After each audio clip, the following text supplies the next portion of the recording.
Hello everyone, welcome to GK in shorts और ancient history की complete lecture series में आपका फिर से एक बार स्वागत है। आज हम लोग बेसिकली देखेंगे बुद्धिज्म के बारे में।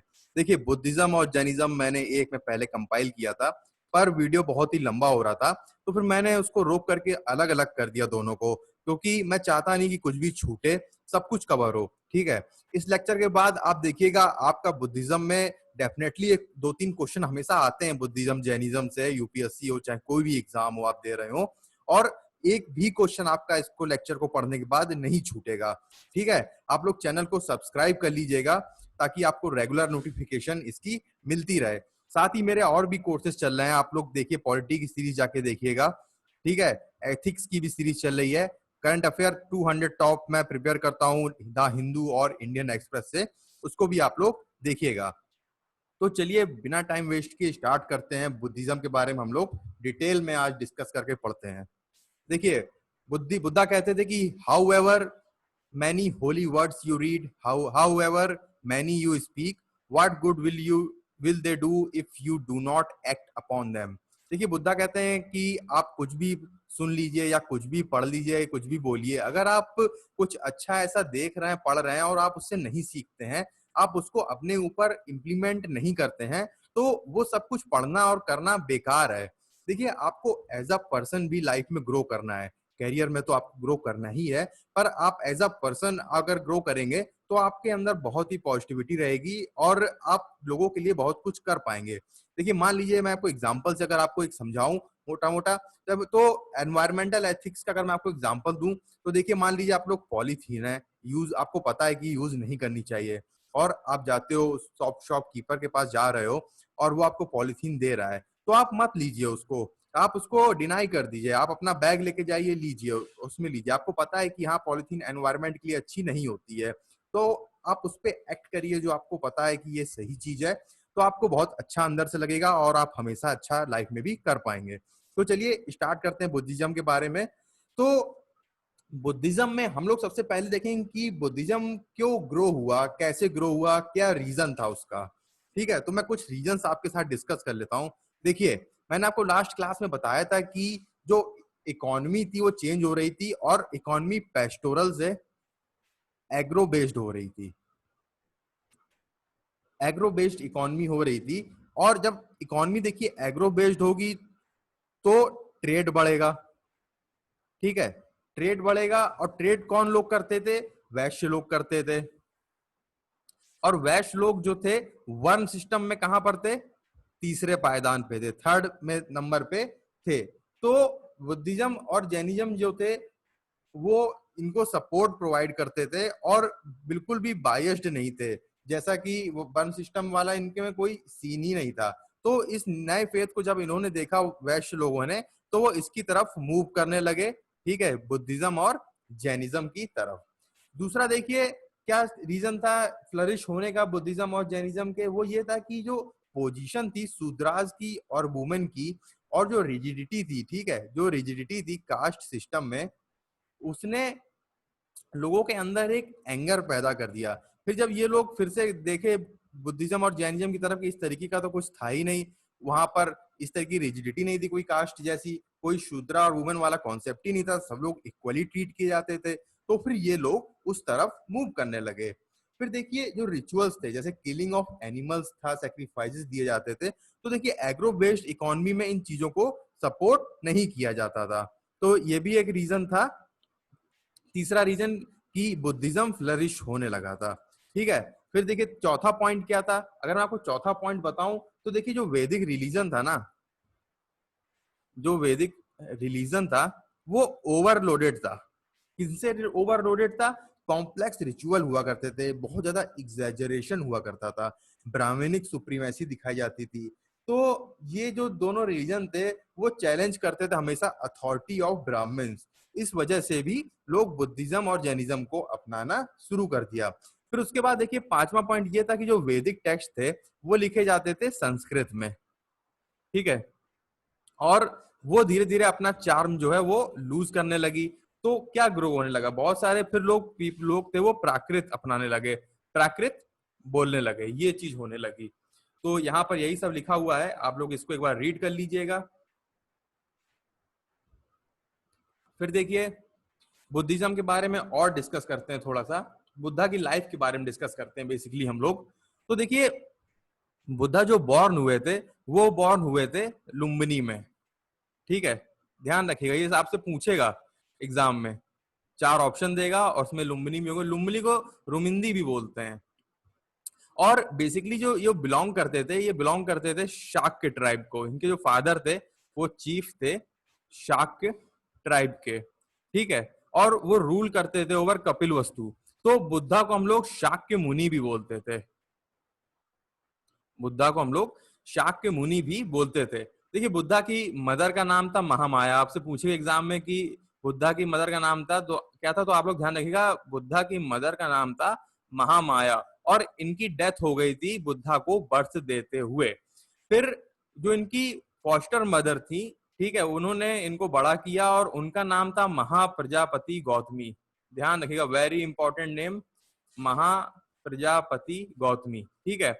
ये नेम और भी इंपॉर्टेंट इसलिए हो जाता है कि ये फर्स्ट लेडी थी जिनको अलाउ किया गया था कि वो ज्वाइन कर सके संघ को, वो संघ को ज्वाइन कर सके। तो ये पहली लेडी थी। बुद्धा ने बहुत मना किया कि नहीं, वो जो आनंदा थे उन्होंने इनको ज्वाइन करवाया था, ठीक है।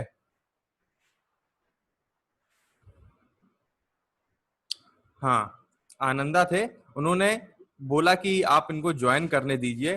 फिर देखिए बुद्धा के साथ क्या था, बुद्धा को बचपन में ही बता दिया था एक लोगों ने कि ये बड़े होकर के साधु बन जाएंगे और फिर सब कुछ ये छोड़ देंगे। तो जो इनके फादर थे ये बहुत परेशान हो गए। इनको लगा कि अगर ये सब कुछ छोड़ देंगे तो इतना बड़ा सब कुछ साम्राज्य है, ये सब कौन देखेगा। तो उन्होंने बोला कि अब इनके सामने कोई मिजरीज आएंगी नहीं। इनको हमेशा अंदर रखा गया और कुछ भी इनको नहीं दिखाया गया कि क्या है और क्या नहीं है, ठीक है। इनको इनको कभी रोता हुआ आदमी नहीं दिखाया गया। इनको हमेशा हैप्पीनेस ही दिखाई गई लाइफ में कि यही सब कुछ है और कुछ भी नहीं है। तो इनको एक दिन बहुत क्यूरियोसिटी हुई। इन्होंने अपने सारथी से बोला कि मुझे बाहर ले चलो और मुझे देखना है चीजें कि बाहर है क्या, मुझे और भी चीजें देखनी है। तो बहुत ज्यादा रजिस्ट करने के बाद उन्होंने उनको ले जाना पड़ा उनके सारथी को। और जब वो बाहर निकले तो बुद्धा ने देखा, एक ओल्ड मैन को देखा, एक डिजीज्ड मैन को देखा और एक डेड मैन को देखा। तो ये 3 मिजरीज देखने के बाद क्या हुआ, बेसिकली बुद्धा की लाइफ एकदम चेंज हो गई और उन्होंने डिसाइड किया कि अब वो अपने हाउस को छोड़ देंगे। तो जो हाउस छोड़ने वाला इवेंट है उस इवेंट को बोलते हैं महानिशी क्रमन। इस इवेंट का नाम ध्यान रखिएगा, इस इवेंट का नाम है महानिशी क्रमन, ठीक है। तो वो चले गए कि वो सारी डिजायर को अब एंड कर देंगे और किसी से कुछ मतलब नहीं रखेंगे। और उन्होंने उस रात घर को छोड़ दिया अपने। फिर वो अपने पहले गुरु से मिले और पहले गुरु का नाम था अलारा, ठीक है।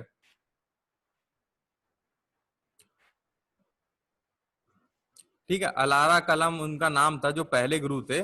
और जो दूसरे गुरु थे उनका नाम था उदाका। ध्यान रखिएगा, ये 2 हर्मिट्स थे जिनके अंडर में इन्होंने सीखना शुरू हुआ, लेकिन ये सेटिस्फाइड नहीं हुए।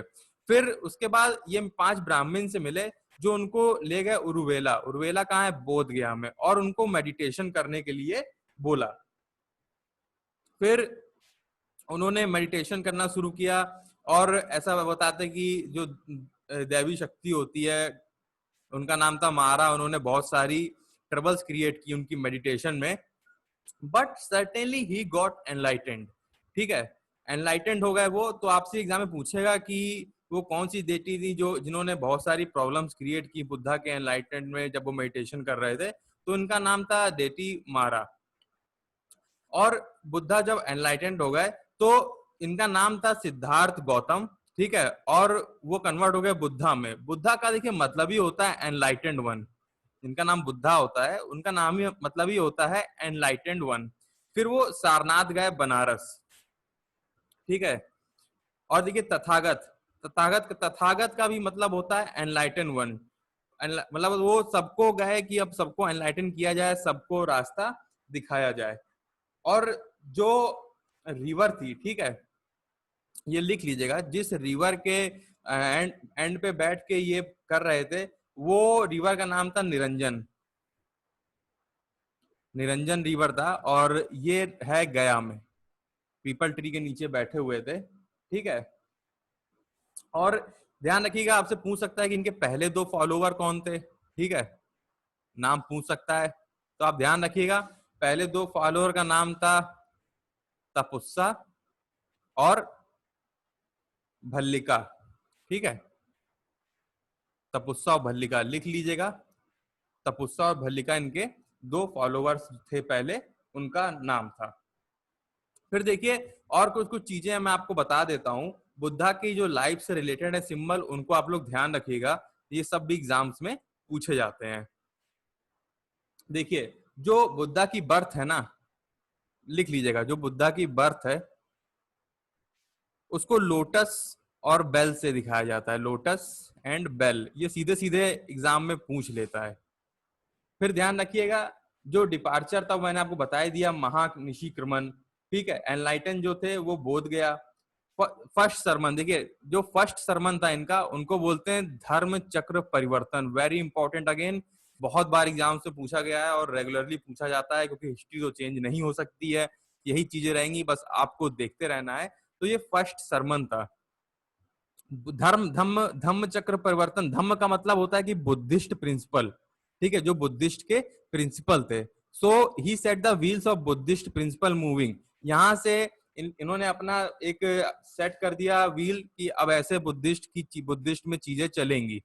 देखिए, आपसे क्वेश्चन पूछेगा कि कहां पर मैक्सिमम टाइम स्पेंड किया था बुद्धा ने, तो आप लोग ध्यान रखिएगा कि राजगीर वो जगह है जहां पर बुद्धा ने मैक्सिमम टाइम स्पेंड किया था।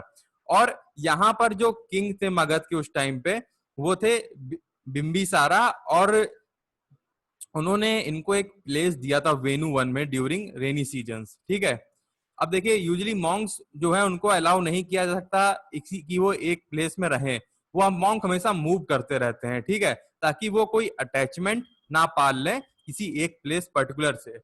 फिर देखिए, बहुत सारे लोगों को बुद्धा ने कन्वर्ट किया, जैसे अंगुलीमल को कन्वर्ट किया। अंगुलीमल कौन थे? डकैत थे। आनंद पिट्ठा को कन्वर्ट किया, ठीक है, वो मर्चेंट थे। आम्रपाली जो डांसर थी, उनको कन्वर्ट किया। देखिए, छोटी छोटी स्टोरीज हैं, ठीक है, ये आपको पता ही होंगी, और मैं आपको बीच बीच में बताता रहूंगा डिफरेंट डिफरेंट लेक्चर्स में, क्योंकि जो मेन चीज है वो हम लोग पहले पढ़ लेते हैं, ठीक है। आम्रपाली की भी स्टोरी फिर मैं आपको बाद में बताऊंगा, सेपरेट लेक्चर में कभी बता दूंगा। फिर देखिए, जो पेटर्नल ट्राइब था, मैंने आपको बता दिया, पिता जो थे वो शाक के ट्राइब्स थे, और जो माता थी ना, ध्यान रखिएगा, वो कोलिया ट्राइब से थी। तो वो दोनों लोग लड़ रहे थे, वाटर डिस्प्यूट थे। तो बुद्धा ने सेटल किया था इस कॉन्फ्लिक्ट को वेनुवन में। वेनुवन में इस कॉन्फ्लिक्ट को बुद्धा ने सेटल किया था, ठीक है। तो ये इस चीज को भी आप लोग ध्यान रखिएगा। फिर देखिए, फिर बुद्धा गए कुशीनगर। कुशीनगर को हम लोग सिद्धार्थ नगर भी बोलते हैं। और बुद्धा ने वहां पर ये खाया पीस ऑफ मीट, ठीक है, और उसकी वजह से वो उनकी डेथ हो गई डाइसेंट्री की वजह से। अब इस इवेंट को बोलते हैं महापरिनिर्वाणा। इस इवेंट का ध्यान रखिएगा, बुद्धा की जो डेथ हुई थी उस इवेंट को बोलते हैं महापरिनिर्वाणा, ठीक है। फिर देखिए, मोक्ष और निर्वाणा के बीच में डिफरेंस क्या होता है, ये देख लीजिए, मोक्ष और निर्वाणा के बीच में डिफरेंस। देखिए, मोक्ष में क्या होता है ना, आप परमात्मा को ज्वाइन कर लेते हैं, यू ज्वाइन परमात्मा। और निर्वाणा में क्या होता है, you become supreme soul your self, ठीक है, आप खुद एक सुप्रीम सोल बन जाते हैं, और आप डेथ और लाइफ की साइकिल से जो है वो बाहर आ जाते हैं। यहां पर मैंने लिखा हुआ है, इसको आप देख लीजिएगा। फिर बुद्धा के 4 नोबल ट्रुथ थे, ठीक है, उसको भी हम लोग देख लेते हैं। 4 नोबल ट्रुथ, देखिए 4 नोबल ट्रुथ में अगर हम बुद्धा के 4 नोबल ट्रुथ की बात करें, देखिए पहला था दुख। तो देखिए, बुद्धा कहते थे कि world is full of sorrow and everything from birth to death brings sorrow. फिर देखिए, दूसरा था कि what is the cause of this sorrow, मतलब दुख समुदाय, ठीक है, दूसरा था दुख समुदाय की, व्हाट इज दी सम्मुख दुख समुदाय, व्हाट इज दुख है, अब दुख का कारण क्या है, व्हाट इज दी कॉज, ठीक है। देखिए, तो कॉज है दुख का, वो है डिजायर, ठीक है। डिजायर तृष्णा बोलते हैं इसको, वो कभी खत्म ही नहीं होती है, हमेशा बढ़ती चली जाती, जैसे जैसे आपको चीजें अचीव होती जाएंगी। तो फिर बुद्धा कहते थे कि प्रिवेंशन क्या है इस सौरों का, कैसे इसको दूर किया जाए, मतलब दुख निरोध। तो ये कहते थे कि if you triumph over desire leads to prevention of sorrow, आपको इसके ऊपर विजय पानी पड़ेगी डिजायर के ऊपर, ताकि आप इस सौरों से दूर रह सकें। और क्या पाथ होगा प्रिवेंशन ऑफ सौरो का, क्या पाथ अपनाया जाए, यानी कि दुख निरोध गामिनी प्रतिपाद मार्ग। ठीक है, दुख विरोध, ठीक है, दुख विरोध गामिनी प्रतिपाद मार्ग लिख लीजिएगा आप लोग, थोड़ा हिंदी वर्ड है तो इंग्लिश में बता देता हूँ कि which path you have to follow to prevent this sorrow.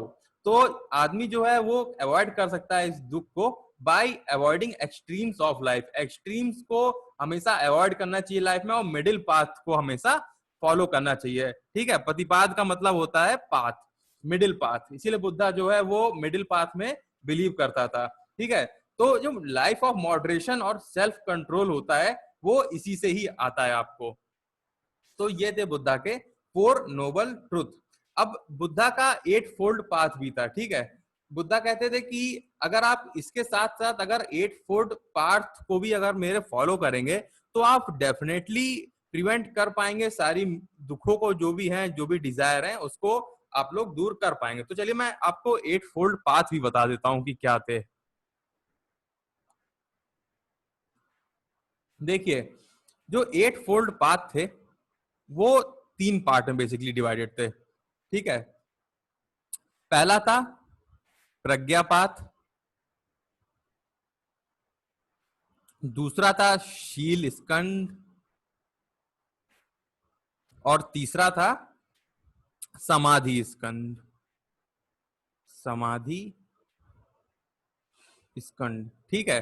अब देखिए, जो प्रज्ञापात था इसके अंदर 2 चीजें थी, वो था राइट विजन और राइट रिजोल्यूशन। ठीक है, राइट विजन, और दूसरा था राइट रिजोल्यूशन। सील स्कंद के अंदर देखिए जो चीजें थी वो थी राइट एक्शन, कि हमेशा राइट एक्शन लेना चाहिए, अपनी स्पीच को राइट रखना चाहिए, और राइट लाइवलीहुड होनी चाहिए। ठीक है, और जो तीसरा था समाधि स्कंद के अंदर, वो था, पहला था उसमें कि राइट एफर्ट, दूसरा था राइट मेमोरी, और तीसरा था राइट मेडिटेशन। तो ये मैंने आपको 4 ट्रुथ और 8 फोल्ड मार्ग, इसको अष्टांगिक मार्ग भी बोलते हैं, तो ये मैंने आपको बता दिया है यहाँ पे। ठीक है, तो इस चीज को आप लोग ध्यान रखिएगा। फिर देखिए, बुद्धा 2 पार्ट में डिवाइड हो गया था, हिनायाना और महायाना में। तो मैं आपको हिनायाना के बारे में बता देता हूं अभी। चलिए पहले आगे और पढ़ते हैं इसके बारे में, फिर मैं पीछे आऊंगा। अब हम लोग थोड़ा देखते हैं। हाँ, ये देखिए, ये मैंने आपको बता दिया। ठीक है, कंप्लीट कर दिया है 4 नोबल ट्रुथ, और 8 फोल्ड पाथ शायद इसमें नहीं होगा, वो भी मैंने आपको बता दिया है। फिर देखिए, अब हम लोग बात करते हैं बुद्धिस्ट लिटरेचर की, थोड़ा बात करते हैं।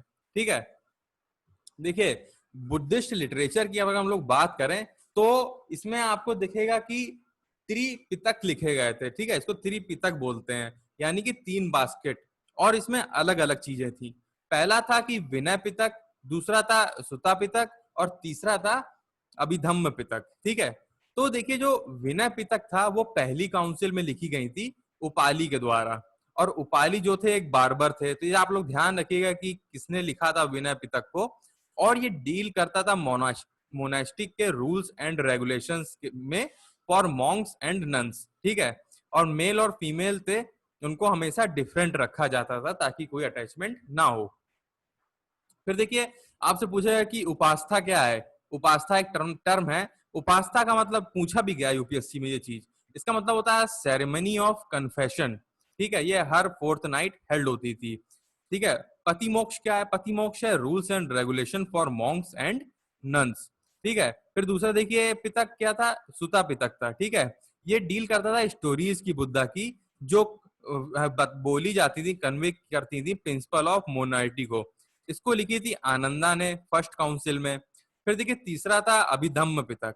ठीक है, अभिधम्म पिटक था, वो डील करता था बुद्धिस्ट प्रिंसिपल के साथ, और वो लिखी गई थी थर्ड काउंसिल में, और इसको लिखा था मोगली पुट्टाटिस ने। ठीक है, और ये सारी पाली लैंग्वेज में लिखी गई थी। मैंने आपको बता ही दिया था कि बुद्धा के जो टेक्स्ट थे वो पाली में थे और वो प्राकृत में थे। तो ये 3 पिटक्स थी, ये ध्यान रखिएगा, बहुत ही इंपॉर्टेंट है, किसने लिखी है, कौन सी काउंसिल में लिखी गई है, सब कुछ ये याद रखिएगा।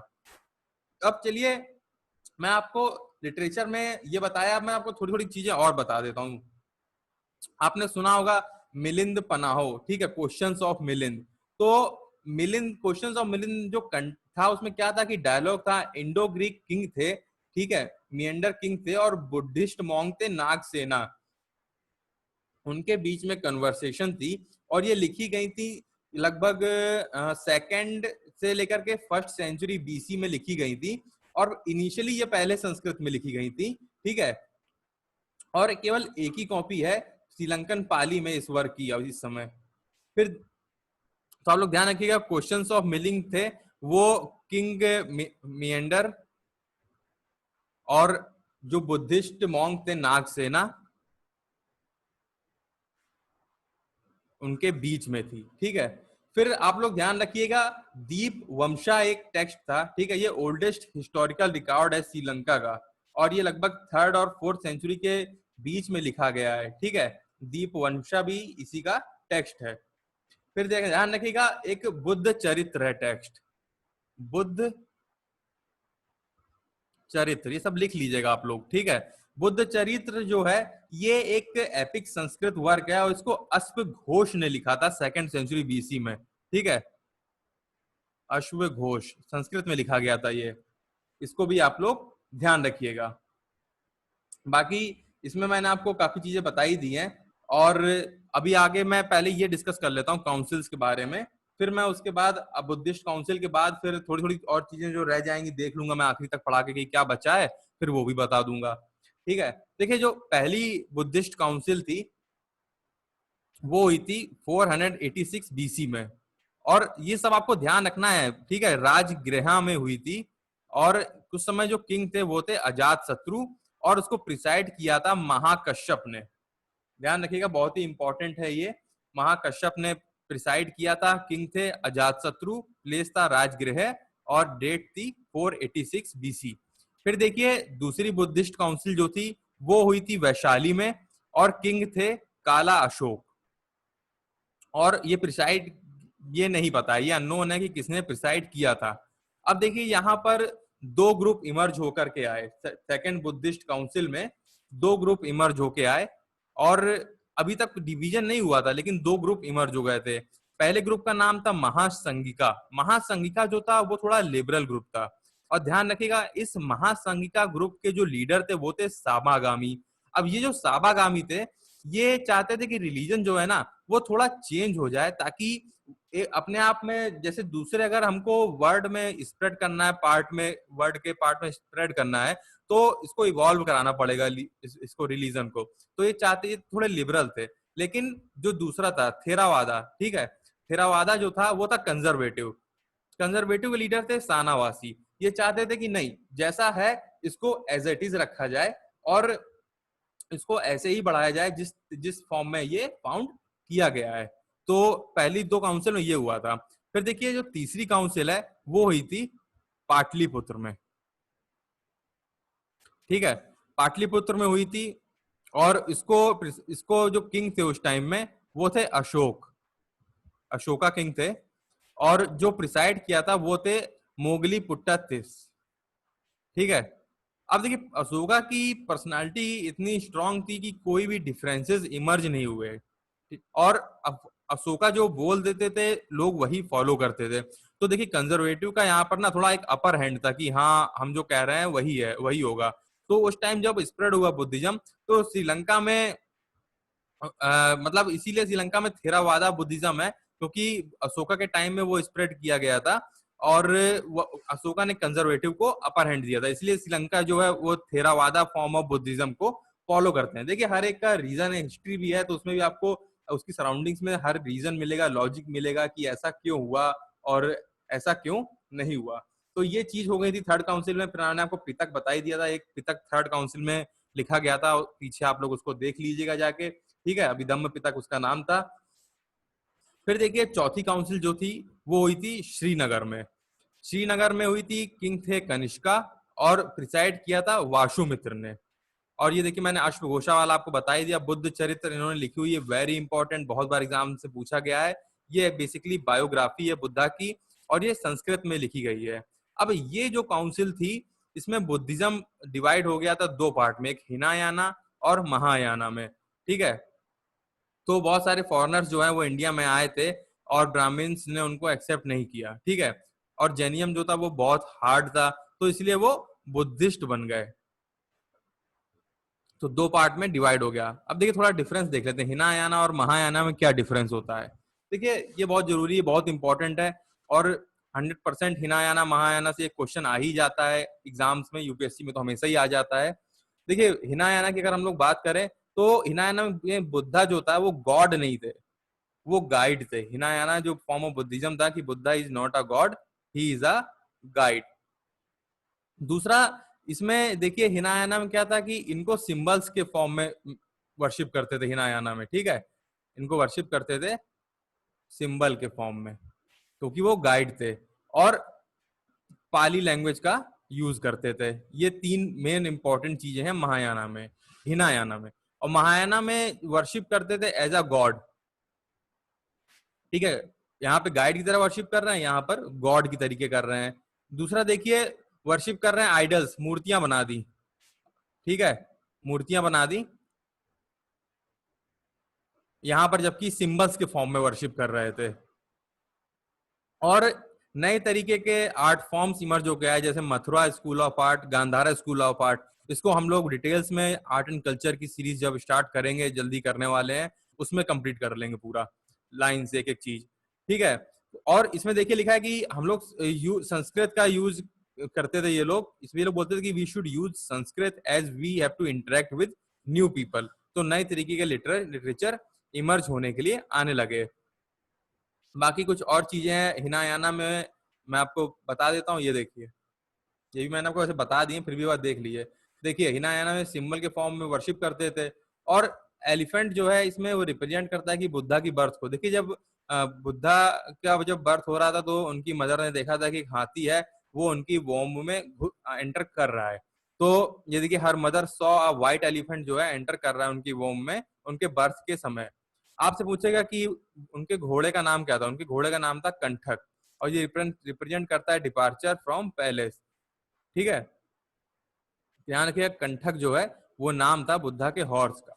फिर देखिए पीपल ट्री एक थ्रोन था, छत्र अम्ब्रेला, ये मार्क करता है seat where Buddhism got enlightened. तो ये आपको ऑप्शन में देगा कि कौन कौन सी चीजें मार्क करती हैं बुद्धा के एनलाइटनमेंट को। तो ध्यान रखिएगा, ये पीपल ट्री, थ्रोन और छत्र अम्ब्रेला, ठीक है। फिर देखिए भूमि स्पर्श मुद्रा, ये बहुत इंपॉर्टेंट कि भूमि स्पर्श मुद्रा होती क्या है। ये देखिए फोटो में देखिए, ये होती है भूमि स्पर्श मुद्रा। अब ये एक पोज है, ठीक है। जब बुद्धा एनलाइटेंड हो गए, तो उन्होंने अर्थ को टच किया और बोला कि mother earth, you be the witness of my enlightenment. आप देख रही हो, आप विटनेस हो मेरे एनलाइटनमेंट का। ये मैंने डिस्कस कर दिया पूरा आपको, तो काफी कुछ इसमें मैंने आपको बता दिया। अब ये देखिए थोड़ा सा ये देख लीजिए, स्तूपा क्या होता है, ठीक है। एक डोम शेप स्ट्रक्चर होता है अप्रेस्ड प्लेटफॉर्म में, ठीक है। अप्रेस्ड प्लेटफॉर्म में एक डोम शेप स्ट्रक्चर होता है, एक बालकनी टाइप की होती है, और टॉप पे एक पिलर होता है। तो रेलिक्स क्या है बुद्धा के, आपसे पूछ सकता है। बुद्धा के रेलिक्स में क्या, देखिए हेयर है उनके, टूथ हैं, ये यहाँ पे रखा जाता है, और इसको बोलते हैं चिता, चिता बोलते हैं इसको, ठीक है। फिर देखिए चैत्य और विहारा में क्या डिफरेंस होता है। चैत्य बेसिकली एक प्लेस होता है जहाँ पे वर्शिप की जाती है, और विहारा क्या होता है, विहारा वो जगह होती है जहाँ पे मॉन्क रहते हैं, ठीक है। सबसे अर्लीस्ट स्तूपा कौन सा है, आपसे पूछे एग्जाम में, ध्यान रखिएगा, सांची स्तूपा है। क्यों है, क्योंकि यहाँ ये एकदम प्लेन है, यहाँ पे कोई पेंटिंग वगैरह नहीं है, ठीक है। बाकी जो बाद में आर्ट वर्क है उस पर किया गया है, लेकिन सबसे अर्लीस्ट वाला यही है। फिर देखिए इसके बाद,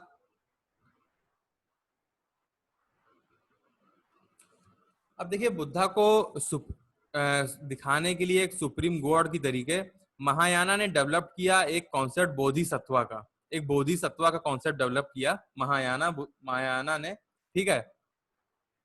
तो इसमें देखिए कि दे आर लाइक बुद्धा, वो बुद्धा ही की तरह होते हैं, पर वो बुद्धा नहीं होते हैं। वो अपने आप में बुद्धा तो सुप्रीम है ही है, ठीक है, लेकिन ये बुद्धा की तरह होते हैं। तो बोधिसत्वा जो थे वो माइनर गॉड्स थे, जिनके अंदर सारी क्वालिटी थी बुद्धा की, ठीक है। But they have refuse to take nirvana to solve people's miseries, उन्होंने निर्वाणा लेने से मना कर दिया। तो महायाना आर्ट जो है वो डिपिक्ट करती है बोधिसत्वास को। तो ये बहुत कुछ इंपॉर्टेंट बोधिसत्वास हैं, ये मैं आपको बता दे रहा हूँ, हमेशा एग्जाम से पूछे जाते हैं। देखिए वज्र पानी, ठीक है, पानी का मतलब होता है हैंड। ये एक बोधिसत्वा थे, उनके पास मेष था, ठीक है, उनके पास मेष था। और इसका मतलब होता है कि worship him to make your enemies run away, ठीक है, एनिमीज जो है वो दूर भागेंगे। ये वज्रपानी बोधिसत्वा है, ध्यान रखिएगा, उनके पास हाथ में मेष था। फिर देखिए दूसरा होता है दूसरे हैं मंजूश्री, इनके पास बुक थी और एक स्वार्ड थी। तो उसका मतलब होता है कि किलिंग इग्नोरेंस, वो इग्नोरेंस को किल कर रहे हैं बुक से और स्वार्ड से। तो बुक तो इग्नोरेंस किल करती है, ये तो आप लोग को पता ही है। तो ध्यान रखिएगा, ये आपसे इस तरीके से आइदर कुछ भी पूछ सकता है कि इनमें से कौन से बोधिसत्वा हैं जो इग्नोरेंस को किल कर रहे हैं, इस तरीके से आपसे हमेशा पूछ सकते हैं। सबसे इंपॉर्टेंट बोधिसत्वा थे पद्म पानी बुद्धा, सबसे इंपॉर्टेंट थे। और ये नेक्स्ट टू बुद्धा इनको रखा जाता है, इनको अमिताभ भी बोलते हैं, ध्यान रखिएगा, बहुत इंपॉर्टेंट है ये पद्म पानी बुद्धा, इनको अमिताभ भी बोलते हैं। तो after fifth century AD a new form of Buddhism, ठीक है, एक नया 5वीं शताब्दी के बाद एक नया फॉर्म ऑफ बुद्धिज्म आया, उसको बोलते हैं वज्रयाना बुद्धिज्म, ठीक है। याना का मतलब, यान देखिए, यान आपको पता ही है, यान का मतलब होता है व्हीकल, और वज्र को मतलब होता है कि इमीडिएटली, तुरंत आपको निर्वाणा मिल जाएगी। और ये डेवलप बेसिकली हुआ ट्राइबल एरिया में, ठीक है, इनका जो कनेक्शन था ट्राइबल एरिया से था, और इसको हम लोग इसीलिए बोलते हैं तांत्रिक बुद्धिज्म, इसीलिए हम लोग इसको तांत्रिक बुद्धिज्म भी बोलते हैं, ठीक है। ये फॉर्म है ट्राइबल वर्शिप का, यानी का ध्यान रखिएगा, वज्रयाना बुद्धिज्म जो है आपसे एग्जाम में पूछेगा कि जो ट्राइबल टाइप का बुद्धिज्म है वो किससे डिपिक्ट करता है, तो वज्रयाना बुद्धिज्म जो है वो ट्राइबल फॉर्म से डिपिक्ट करता है। और यहाँ पर जितने भी जो ट्राइबल पीपल होते हैं, वहां पर जो गॉड होते हैं वो मेनली फीमेल होती हैं। और ये ध्यान रखिएगा, बहुत इंपॉर्टेंट है, तारा, ठीक है, ये न्यू फीमेल डेटी थी जो इनकॉर्पोरेट की गई थी बुद्धिज्म में, इनका नाम है तारा, ध्यान रखिएगा, ट्राइबल में। फिर देखिएगा वो वज्रयाना आर्ट जो है वो शो करती है बुद्धा जो है वो एम्ब्रेस कर रहे हैं तारा को, ये तारा नाम ध्यान रखिएगा ट्राइबल में, ठीक है, इनका रिलीजन में इनको बुद्धा में इनकॉर्पोरेट किया गया था।